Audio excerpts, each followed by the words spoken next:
Hello and welcome to another one of D's ADD videos. Today we're going to be looking at the concept of... Hello and welcome to another one of D's ADD videos. Today we're going to be looking at the concept of redox reactions. What is a redox reaction? Well, it's a single replacement reaction in which we basically have a transfer of one element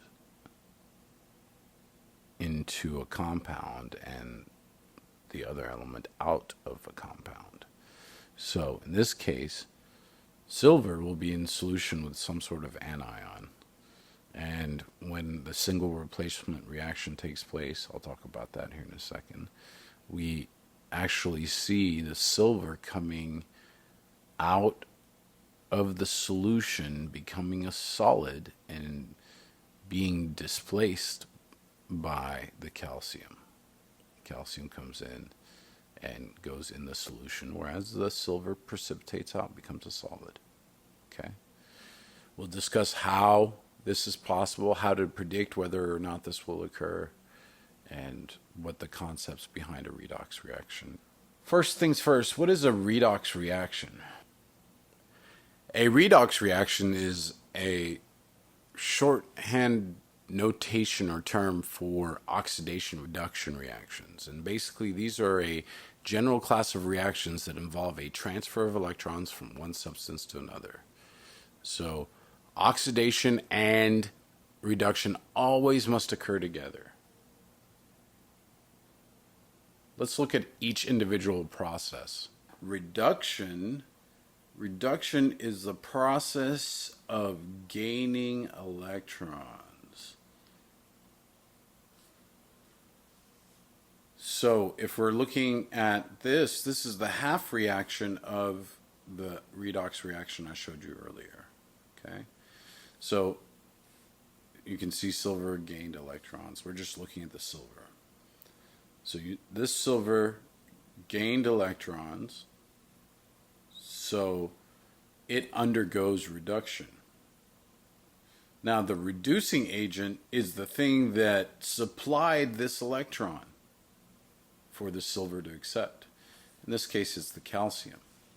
So when we're looking at a redox reaction, a quick way to determine the reducing agent is look for the one without a charge, or the one that's solid.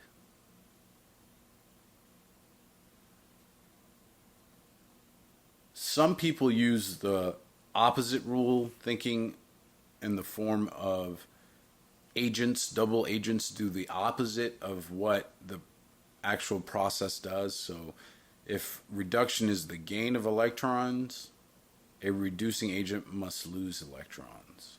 It does the opposite. So what's the thing that loses electrons here? The calcium. All right. Now let's look at oxidation. Oxidation is the loss of electrons. And here's the half reaction for oxidation.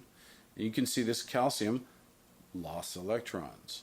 So for oxidation, the electrons are always on the right side. For reduction, the electrons are always on the left side.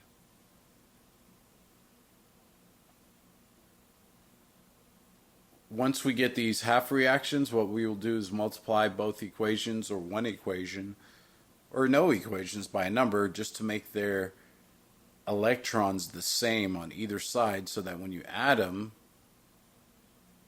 you end up with the electrons canceling out. And I'll show you that when we do an example. In other words, we can look at it as follows. The reducing agent is actually being oxidized because it donates the electrons so that reduction can take place. Let me say that again. The reducing agent, in this case, is going to be the solid, right? Because it donates electrons. Why is this a reducing agent? Because these two electrons is what allows reduction to take place, right? These two electrons go and they combine with the silver. You're going to have to balance the equation, but yes. And the oxidizing agent is being reduced because it accepts the electrons, right? So this is the oxidizing agent. because it's going to accept an electron. So when we're looking at a redox reaction, the first things you should be able to tell right away are the oxidizing agent, because it has a charge and will accept the electrons. Okay. And the reducing agent, which donates the electrons so that silver can accept them.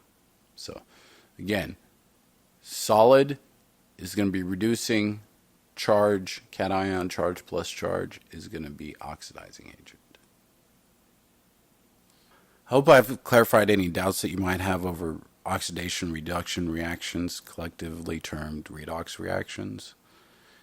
Make sure you can identify easily the reducing agent, the oxidizing agent, and be able to go from a whole reaction to the half reactions of reduction and oxidation, and put the electrons in the correct place. You need to be able to do all those things before you can start talking about the single replacement reactions that occur using an activity series. That will be the second half to this redox reaction video, so make sure you check out that concept video as well, and there will be several example videos. So practice, practice, practice. Thank you and have a nice day.